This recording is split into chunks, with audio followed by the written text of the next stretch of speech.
Bismillahirrahmanirrahim. Elhamdülillah Rabbil alemin. Hər birinizi salamlayıram, əziz izləyicilər. Gününüz xeyirli olsun inşallah. Bugün bildiyiniz kimi şəhadət günləridir, hüzünlü günlərdir. Bu münasibətlə ilk növbədə zamanı imamına, sonra siz əziz müsəlman dünyasına başsağlığı verirəm. Allah bizi dünya və axirət Əli ibn Əbi Talibdən ayrı salmasın. Onun qatilinə, onun düşmənlərinə öz əbədi lənətini şamil etsin inşallah. Mövzumuz Qur'an-ı Kərimdə imamət məsələsi idi. Biz keçən bəhsimizdə Ulul Əmr ayəsini sizlərlə müzakirə etdik. Və dedik ki, Qur'an-ı Kərimə müraciət etdikdə görürük ki, imamət anlayışı olduqca geniş və əsaslı formada özünü biruzə vermişdi. Yəni, İslam dünyasının birinci əsrində yaşayan şəxslər, səhabələr, tabiinlər bu məqamı yaxından dərk edib, yaxından bilmişlər.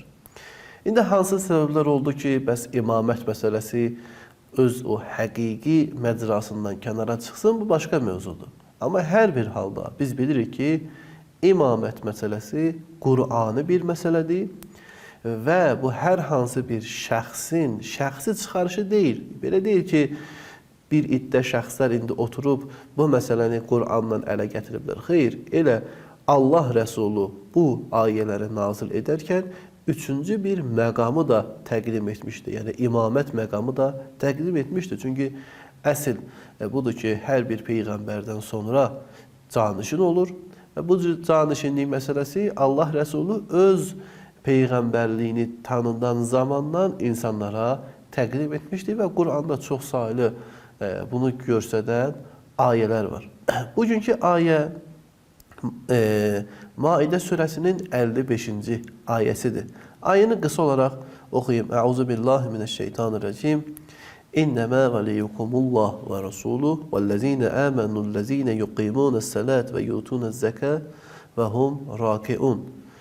Ayənin qısa olaraq tərcüməsi budur ki, həqiqətən də sizin başçınız, vəliniz Allah və onun rəsulu və iman gətirən və namazı bərpa edən və zəkat verən ruku halında olan şəxsdir.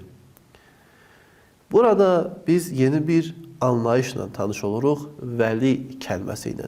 Diqqət edin, Qur'an-ı Kərimdə imamət məsələsi bir çox anlayışlarla özünü göstərir.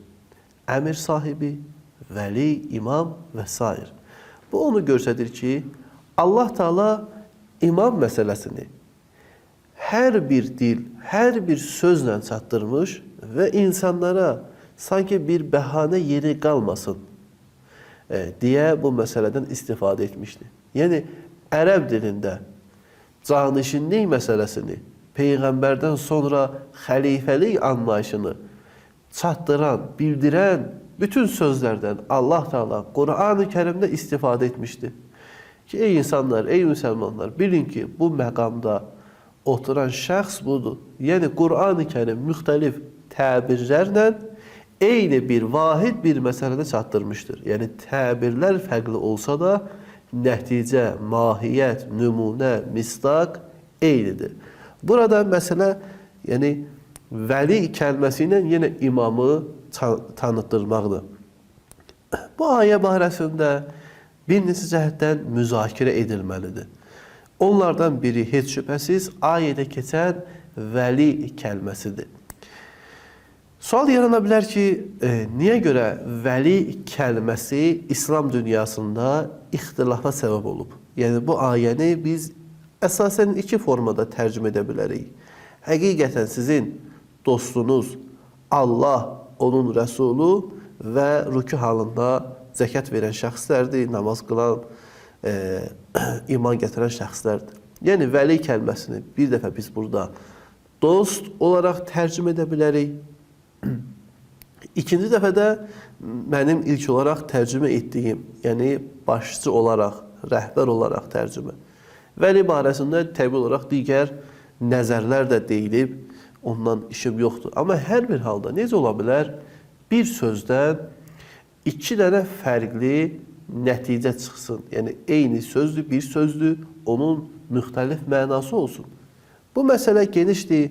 Mən qısa olaraq deyim ki, bəli, ola bilər bir söz çoxlu mənaları olsun. Yəni, bir vahid bir sözdə, tək bir sözdə bir neçə məna yatsın. Bunu heç bir formada inkar etmək olmaz. Amma hər bir sözün vahid bir mənası var. Vahid bir mənası olmasa da, hər bir sözün ilkin istifadə olunan mənası var. Yəni, ilk dəfə zehinə gələn bir məna var. Məsələn, şir sözü təbii olaraq ilk dəfə istifadə olunanda insanın zehni meşədə yaşayan bir heyvana gedir. Yəni, çünki bu şir sözü onun üçün istifadə olunur. Amma desəm, filan kəs şir kimidir, burada artıq birinci mənaya yox, ikinci mənaya, şücaət mənasına gedəcək. Bu da yenə istifadəyə qayıdır. Çünki filan kəs şir kimidir deyərkən heç bir şəxs qəsd etmir ki, həmən şəxs hər hansı bir yırtıcı heyvandır. Bəlkə yəni onun şücaətini qəsd edir.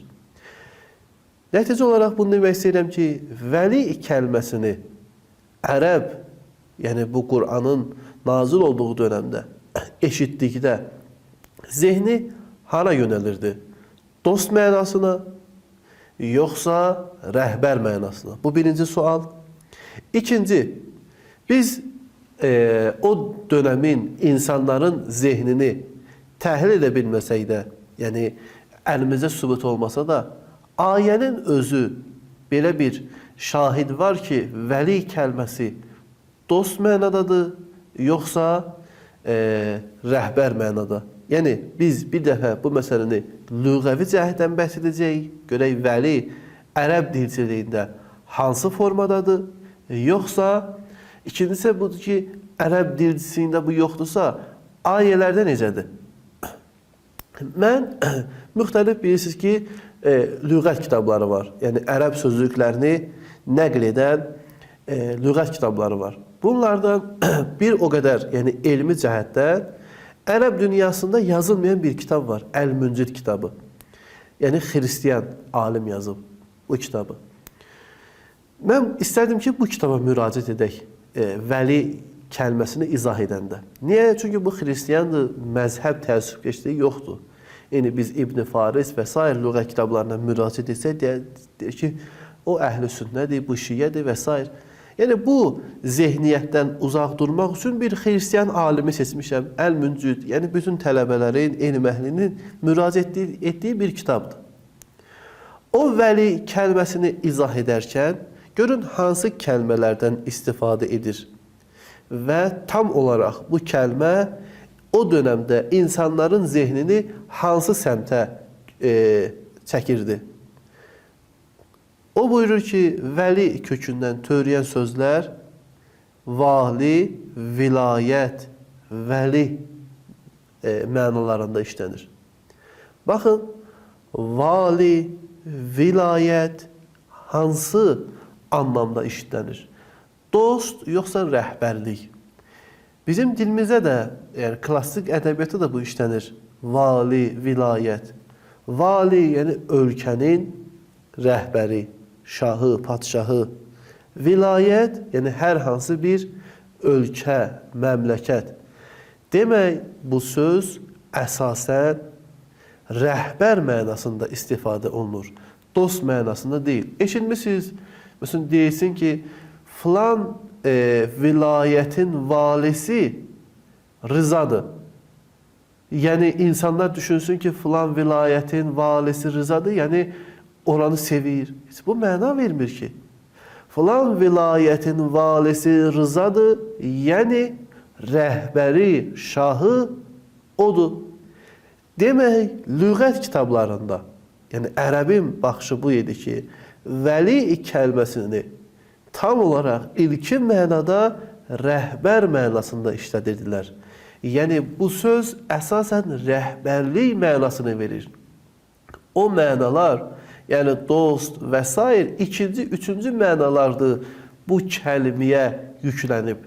Yəni hər bir kəlmənin birinci mənası var. Bu kəlmənin də birinci mənası dediyim kimi, yəni lüğətə istinadən heç bir məzhəb təəssübkeşliyi çəkməyən bir şəxs bunu izah edərkən deyir ki, bu söz bu kəlmələrlə bağlıdır.